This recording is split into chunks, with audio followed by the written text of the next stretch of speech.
a lot of when people talk about this scheme that Coach Stefanski wants to put in, they kind of compare it to what Kyle Shanahan does in San Francisco. Do you see those similarities? Because obviously you played under Shanahan in 2014, and also, how do you think this can benefit your quarterback, Baker Mayfield?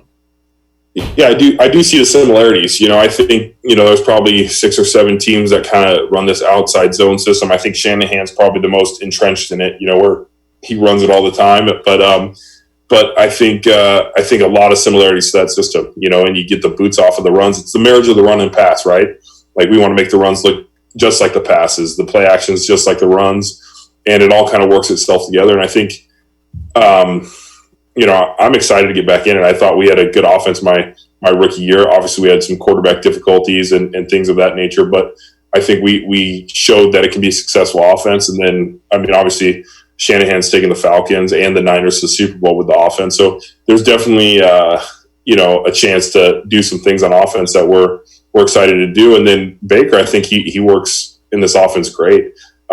He's going to be able to sell those runs and set up in the pocket. And it's not just drop back passing 50 times a game, which is a benefit to the O-line too. If you can sell the run and play action and boot and run keepers off the run game, it's going to give Baker another second or two to have guys get open and run routes. And I think you've seen that with the big shots that, a team like the Niners, a team like Minnesota took last year, where they have these guys, Diggs and Thielen and George Kittle, all these guys running, down the field open because they're so worried about stopping the run.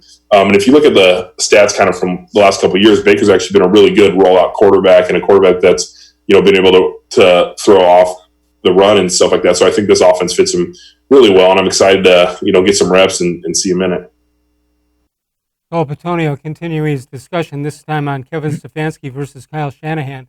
And, we showed all the Browns coaches since '99 the other night, and I asked the guests who do they miss on? Who should they have kept and given longer time? And unanimously, it's been Kyle Shanahan. Yeah. Oh, I thought you meant just head coaches, but yeah. I thought he was very effective, and I know people thought it was maybe wrong of him or arrogant of him to make his little PowerPoint presentation, but he clearly saw a situation here that he thought was untenable, and he wanted to get somewhere where there was a serious quarterback that he could that could run his system. Right. And it was Mike Pettin. It was Mike Pettin that was here, and he didn't see him as being better than Kyle Shanahan. Didn't see Pettin being better than Kyle Shanahan.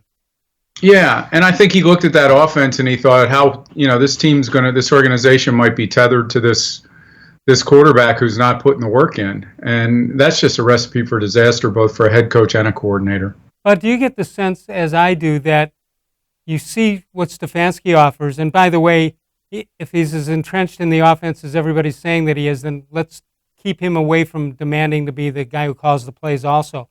Let him be entrenched in that offense without calling plays. But do you get the sense that this offense is going to be really, really good, but to win games it's going to have to be really, really good? Yeah, I certainly think, I try to remind myself that at this time last year, there were so many kudos being thrown Freddie Kitchens' way, and we thought the very same things, at least some of the very same things, that this was going to be an offense that was almost unstoppable, and certainly that didn't turn out to be the case. So I'm trying to keep in mind, Les, that this is a really hard league to win in, and what might look good through preseason and in the early part of a season is always subject to adjustment because of what the defenses are doing to you. So I think they're going to I don't think this is a great defensive team, and I do think they're going to have to score, their share of 24 to 30 points a game. Yeah, that's a lot to ask for to win. Yeah. Well, so you said they seemed unstoppable. The only one who could stop them was Freddie Kitchens. Yeah, and I don't know what that was about. I've had so many people ask me, like, well, how was he so effective as a coordinator the year before, and so ineffective last year? I don't know what it was. I mean, my one theory that I've heard, which I think makes some sense, is that he took over at a time when there wasn't enough time to revamp a playbook, that he used most of Todd Haley's playbook with some, some tweaks. The team had been running it most of the year before Freddie took over, so maybe there was a comfort level there. I think given a lot of time in the offseason to come up with his own and being pulled at in 6 different directions as a head coach, and something he had never faced before, I think a lot of things fell through the cracks, and including his commitment to the stuff that got practiced during the week. You hear guys talk now about how, if they were not effective on game day in the first quarter, that Freddie just threw out a bunch of stuff and went with his gut instinct. And we know how that gut instinct worked for Butch Davis back in the day. It seems like it worked about as well for Freddie. Who wants to